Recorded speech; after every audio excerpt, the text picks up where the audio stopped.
Can I tell you something that completely change the way I look at people.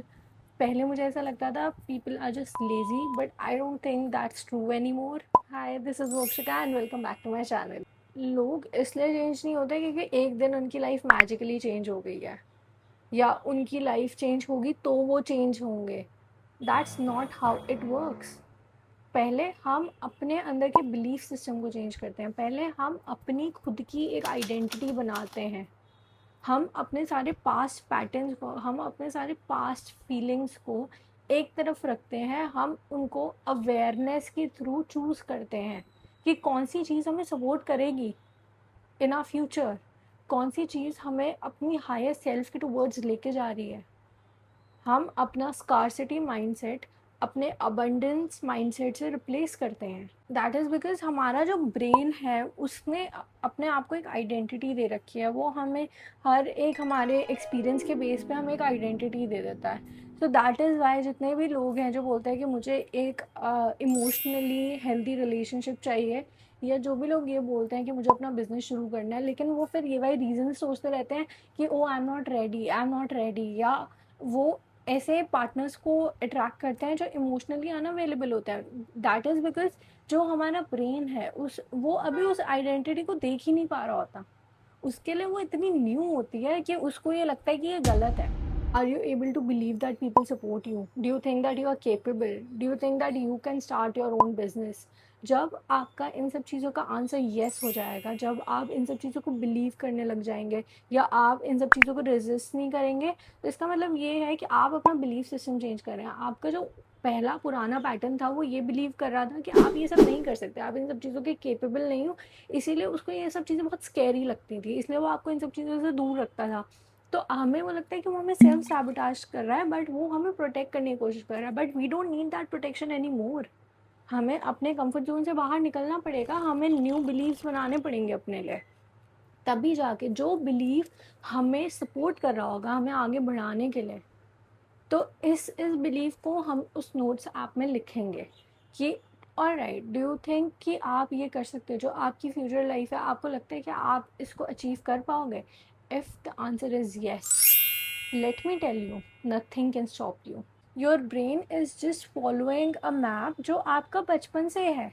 इसमें आपके brain की कोई गलती नहीं है, बिकॉज उसने वही चीज़ें सीखी हैं, उसने वो वाले एक्सपीरियंसेस लिए एंड उसने वो फीलिंग्स को और वो पैटर्न्स को अपने अंदर एब्जॉर्ब कर लिया है। And that's, there is nothing wrong with that. But अगर आप कॉन्शियसली इन सब चीज़ों को चेंज नहीं करते, और अगर आप इन्हीं पैटर्न्स में स्टक रहते हैं एंड फिर आप अपनी लाइफ की हर चीज़ को क्वेश्चन करते हैं, so that is a very scary part.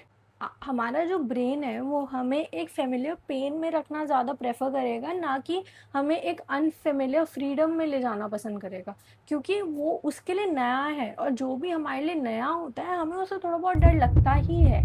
हमारे लिए वो चीज़ एक चेंज की तरह होती है, एंड जो चेंज है, हम चाहे वो हमारे लिए कितना भी अच्छा हो, बट जो हमारा उसके लिए पहला रिएक्शन होता है वो हमारे लिए ही होता है, क्योंकि हम उसको प्रिडिक्ट नहीं कर पाते, इसीलिए हमें उससे डर लगता है। इसलिए हम रीजंस ढूंढते हैं कि हमें ये चीज़ ना करनी पड़े, और हम अपने एक फेमिलियर बबल में रहें। अपने ब्रेन को एक घर की तरह इमेजिन करो। हर रूम के एक अलग रूल है जो आपने सीखा है थ्रू आउट योर लाइफ। जैसे एक कमरे का रूल है कि हम कभी सक्सेसफुल नहीं होंगे। एक कमरा इस चीज़ पर अलॉटेड है कि मनी को अर्न करना बहुत मुश्किल होता है। एक कमरा इस चीज़ के लिए अलॉटेड है कि मेरे साथ हमेशा बुरा ही होगा। या एक कमरा इस चीज़ पे है कि आई एम वेरी इनसिक्योर। आपने एक कम्प्लीटली डिफरेंट लाइफ को जीना तो शुरू कर दिया, लेकिन आप सेम घर में रह रहे हो अभी, यही सेम रूम्स के साथ। So the thing is, now you renovate your house. आपको हर रूम को रेनोवेट करना पड़ता है, आपको सारी ये वाली चीज़ें हटानी पड़ती हैं, एंड आपको इनको रिप्लेस करना पड़ता है अलग नई चीज़ों के साथ। और ये चीज़ हमें ऐसा लगता है कि हम अपने आप को सेल्फ सैबोटाज कर रहे हैं। हम क्यों ऐसा सोच रहे हैं? क्योंकि हमारी लाइफ तो बदल रही है, लेकिन फिर भी हम अपने ओल्ड पैटर्न्स में और ओल्ड बिलीव्स में इतने स्टक हैं। दैट इज़ बिकॉज हमारे जो ब्रेन है वो इतना ऑक्यूपाइड है इस सारी एनर्जी के साथ जो भी हमने एब्जॉर्ब करी हैं। तो इसमें टाइम लगता है अपने आप को रीवायर करने के लिए, but it is not that difficult. It's very easy when you start being more aware of what is in your mind, and her room में क्या क्या चीज़ें सबसे ज़्यादा स्पेस ऑक्यूपाई कर रही हैं, तो उनको निकालना उतना ही आसान होता जाता है। हमें कॉन्शियसली अपने हर रूम को, अपने ब्रेन के हर रूम को साफ़ करना पड़ता है। हमें हर अपने ट्रिगर्स को, हमें हर इनसिक्योरिटी से फाइट करना पड़ता है। And fight not in the sense कि आप उसको सप्रेस करें, यू डोंट डोमिनेट इट। आप उसे, आप देखते हैं ओके, अगर मैं ऐसा सोचता हूँ या अगर मैं ऐसा सोचती हूँ तो मेरे साथ ऐसा क्या हुआ था कि ये पैटर्न बना। एंड अब अगर मेरे को इस चीज़ को बाहर निकालना है और अगर मुझे इस चीज़ को रिप्लेस करना है तो वो मैं किस चीज़ से रिप्लेस करूँगा।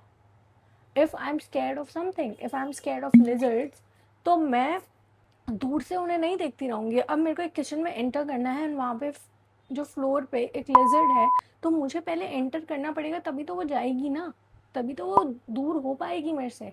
हमें उस चीज़ के फेस टू फेस आना पड़ता है। And not in the sense कि मैं ट्रॉमा की यहाँ पे बात नहीं कर रही। Take your time in doing this, ये बहुत कोई क्विक प्रोसेस नहीं है। You have to take your time, but the first step is be very aware of what you are thinking and how you are reacting. जैसे कि I tell you, बहुत common चीज़ें हैं कि पैसा कमाना बहुत मुश्किल है, हमारे जैसे लोग कभी सक्सेसफुल नहीं हो पाते, या हमें बहुत बड़ा नहीं सोचना चाहिए, ये सब पॉसिबल नहीं है हमारे लिए, क्योंकि हमारे करंट एनवायरनमेंट हमें इस चीज़ को सोचने के लिए अलाउ नहीं कर रहा। द थिंग इज़, ये बातें हमारे अंदर नेचुरली नहीं आती हैं, हमने इन सब बातों को इनहेरिट किया है। हम जितने भी लोगों के कांटेक्ट में रहे हैं, जिनका भी हमारी लाइफ में थोड़ा सा भी इम्पैक्ट रहा है, specially our parents, teachers, friends, हमारा स्कूल, हमारा कॉलेज, तो ये वाली सारी बातें हमने एब्जॉर्व करी हैं, ये हमारे अंदर नेचुरली नहीं थी। Okay, so now we can change it. Okay, it's not that difficult, but इसको चेंज करने के लिए देर इज़ एन एक्सरसाइज।